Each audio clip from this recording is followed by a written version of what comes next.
এইবার আল্লাহ রাব্বুল আলামিনের পয়গম্বর মুহাম্মদুর রাসূলুল্লাহ সাল্লাল্লাহু আলাইহি ওয়াসাল্লামের সামনে ওই মস্তকটা সিংহাসনটা এসে উপস্থিত হইল, যাকে বলা হয় রফরফ। আল্লাহর নবী সাল্লাল্লাহু আলাইহি ওয়াসাল্লাম ওই রফরফের উপরে উঠলেন, সিংহাসনের ভিতরে উঠলেন।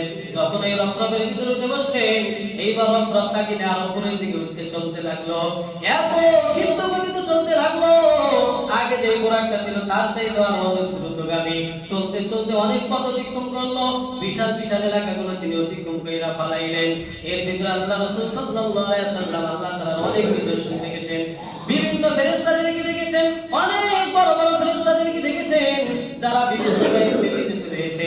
একবার আল্লাহ রাসূল সাল্লাল্লাহু আলাইহি ওয়াসাল্লাম এমন এক জায়গায় গেলেন, যেখানে গিয়ে দেখেন একজন লোক চেয়ারের ভিতরে বসে রয়েছে। একজন লোক চেয়ারের ভিতরে বসে রয়েছে, তার আকৃতিটা খুব ভয়ানক, অনেক বড় একটা দেহ বিশিষ্ট একজন লোক চেয়ারের ভিতরে বসে রয়েছে। তার হাতের ভিতরে একটি নূরের ফলক রয়েছে, ডান পাশে রয়েছে বিশাল বড় একটি গাছ, যেই গাছটির নাম হলো শাজারাতুল ইয়াকিন। গাছের নাম কি? শাজারাতুল ইয়াকিন। ওই গাছের নাম হলো শাজারাতুল ইয়াকিন। গাছের ভিতরে অনেক পাতা, ওই পাতার ভিতরে দুনিয়ায় যত মানুষ আল্লাহ রাব্বুল আলামিন প্রেরণ করেছেন সকল মানুষের নাম ঠিকানা এই পাতার ভিতরে লেখা রয়েছে।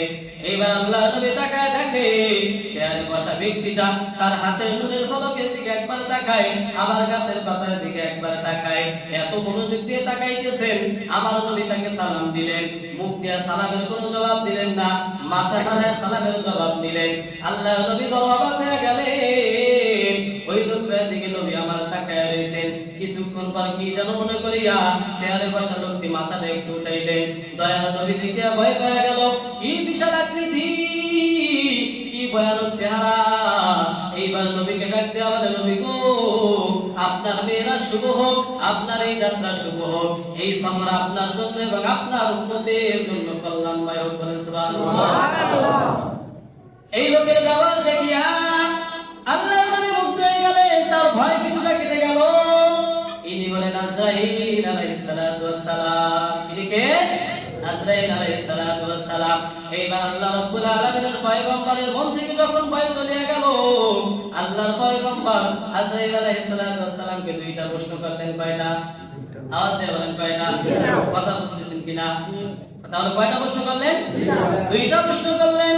এক নাম্বার প্রশ্ন হলো, আজরাইল, দুনিয়ার ভিতরে আল্লাহ তাআলা কত মানুষ এবং কত প্রাণী সৃষ্টি করেছেন, এই সবগুলো জান্নাকে তুমি কবজ করো। আজরাইল বলে, হ্যাঁ আমি কবজ করি। বলে, কিভাবে করো? এত মানুষ এত প্রাণী আল্লাহ সৃষ্টি করেছেন, যখন তার মরণের সময়